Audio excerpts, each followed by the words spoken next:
Halo? Ulang dari awal, Det. Oh, boleh. Udah mulai? Kalau misalnya lagi pas dilempar, bilang aja the material will be explained by my team. Oke. Dah? Terus sing jelas, Dit. Oke. Sorry, aku mah British. Anjay.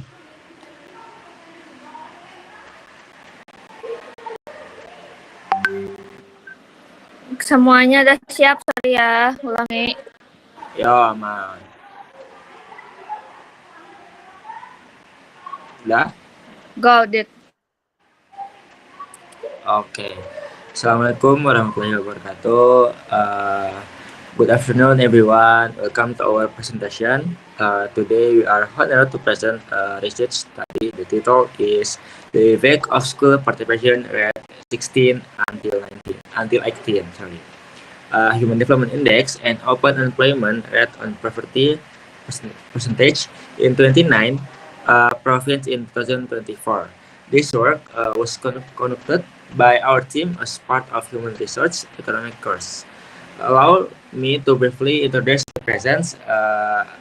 The first is Aditya Ferostatin, the second Bian Aulia Lembana Rizwantara, the third is Amelia Agus Widianti, the fourth Sabrina Maharani, and the last Alice Askia Fitri Salsabila. Okay, the materi. Okay, to begin with, poverty continues is poverty remains a major challenge in various provinces in Indonesia. Despite various efforts, poverty rates remain high in a number of regions. Social factors such as education, human development, and employment play an important role in the condition. Hidayati and Soeharto 2023. The low school participation rate or APS for 16 until 19-year-olds reflect low access to secondary education, which has an impact on limited opportunities for decent work. The Low Human Development Index or HDI indicates limitation in education, health, and purchasing power, which are closely related to poverty.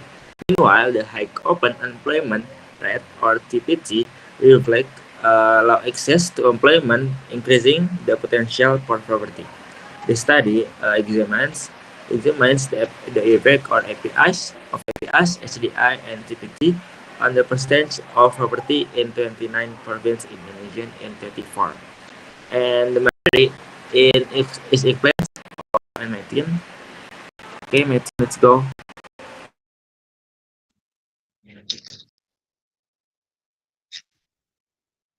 In this slide, I will explain the methodology used in our study. This study used a quantitative approach using multi-linear regression to test the effect of AVS, HDI, and CPT on poverty in 29 provinces in Indonesia 2024. Data is taken from BPS and analyzed using a few software. Next. This slide explains the variable in the regression model. The dependent variable Y represents property. The dependent variable are X1 APS, school participation rate of children aged 16 to 18 years old. X2 HDI, Human Development Index. X3 TVT, Open Employment Rate. The regression model helps analyze how these three factor affect poverty level in the province. Next.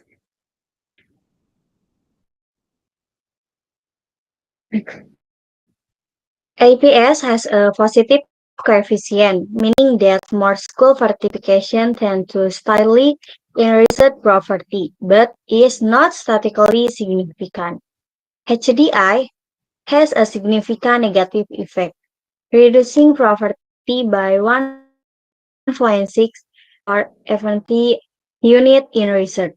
TVT has a positive coefficient, but it's also not significant. The R-square value is 0.772, meaning the model explained about 77% of the variation in poverty levels. The material will be continued by my friend. Thank you.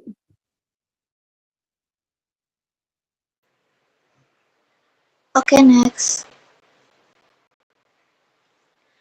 So first we look at the partial test or the test. The goal is to find order whether each variable has its own influence on poverty. While the results, only the HDI is proven to be significant because the p-value is below 0.05. This means that the higher the HDI, usually the poverty decreases. Meanwhile, the APS age 16 to 18 and TPT have p-values of above 0.05. So, both are not partially significant. They don't have a strong influence when viewed individually. Okay, next.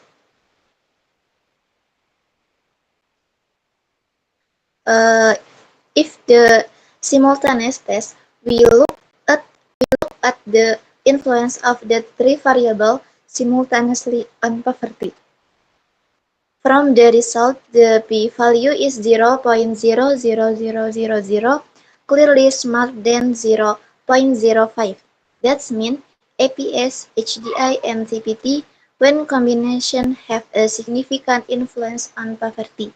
So, even though some are not significant individually, when tested together, they still have an influence. Next.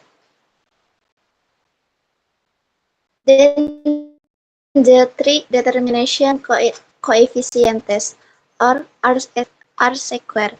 We also see the R-square value of 0.7723. This means that this model can explain around 77.23% of the variation in poverty levels in 29 provinces. That's quite strong. The remaining 22.77% is influenced by other factors that are not included in this model, such as regional policies, local culture, or other factors. Okay, thank you. Okay, next, my friend.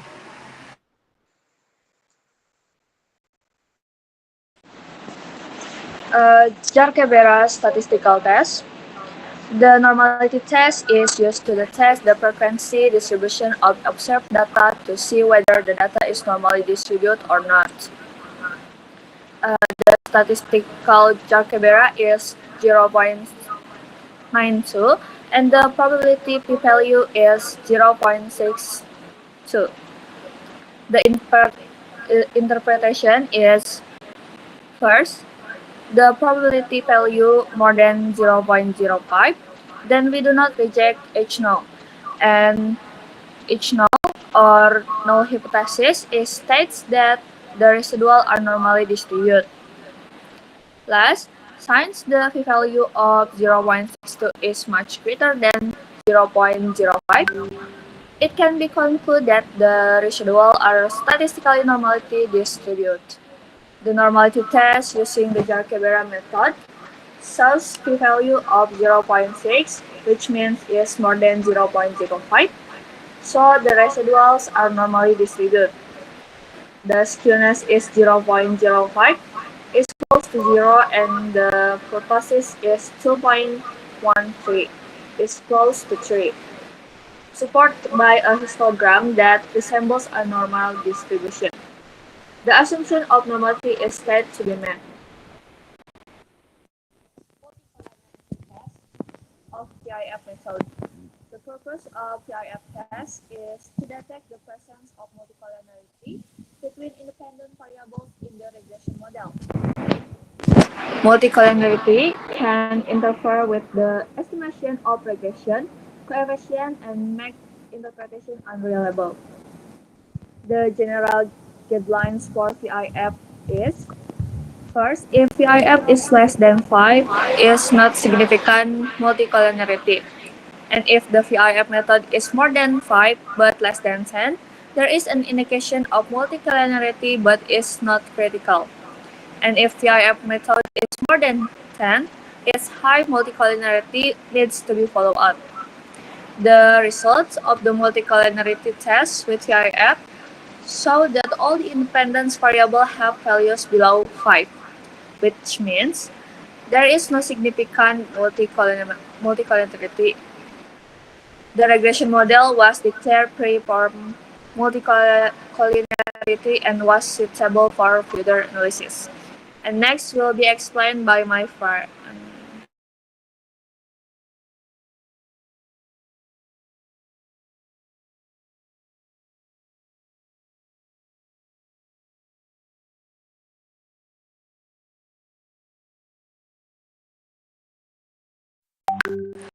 Hello, my friend.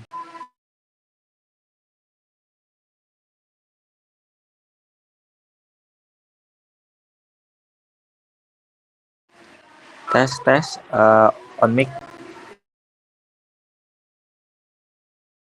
Sorry. Okay, next, that is heteroscedasticity test of Glaser method.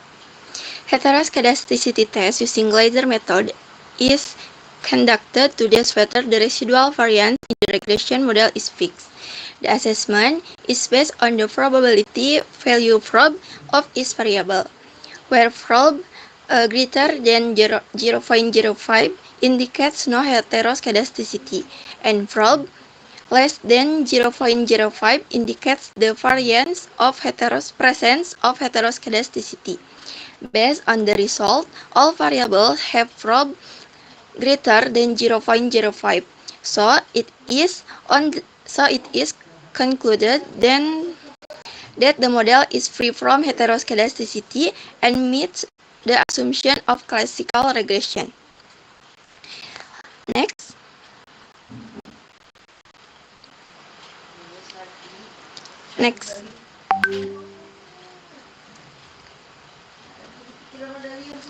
Next slide.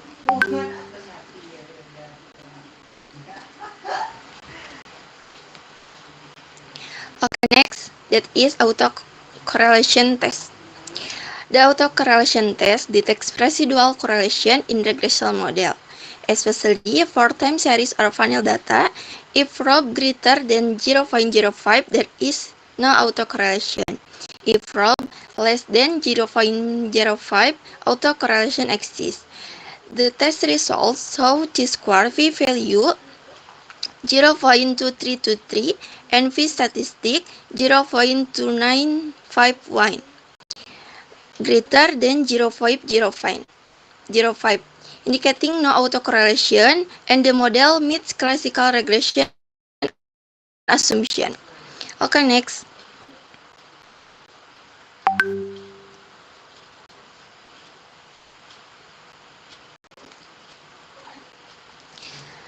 Last discussion. School participation rate AVS is a positive but insignificant effect on poverty, possibility due to inadequate education quality and limited job access. Human Development Index (HDI) has a negative and significant effect, meaning high HDI effectively reduces poverty. Often unemployment rate atau TVT show a positive but insignificant effect, likely due to high informal sector activity. Simultaneously, all three variables significantly affect poverty, with an R-squared 72.63%, indicating the smoke of the population in poverty is flagged by this factor. Okay, I return to moderator. Thank you. Okay, thank you for the material. And next, conclusion. APS has a positive but insignificant effect on poverty, indicating that increasing school participation has not had a direct impact on reducing poverty. IPM has a negative significant effect, meaning that improving people's quality of life is effective in reducing poverty. CPT has a positive and significant effect, indicating that higher the employment rate, the higher the poverty rate. And next, simultaneously, APS, APM, and TPT have a significant effect on poverty. This model explains 77 and 0.23% of the variation in poverty in 20 provinces. Next.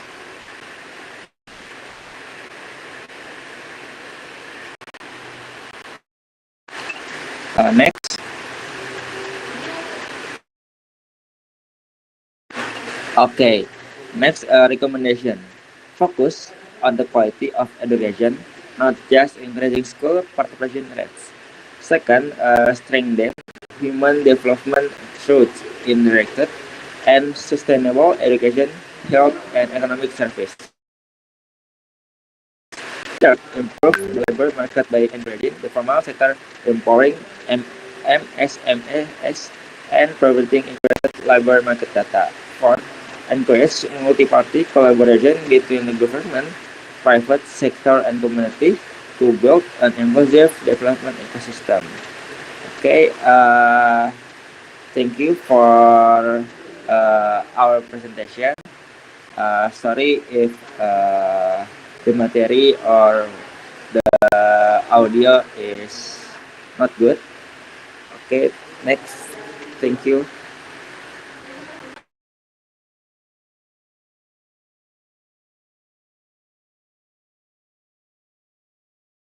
Capek guys. Belum dimatiin. Belum dimatiin.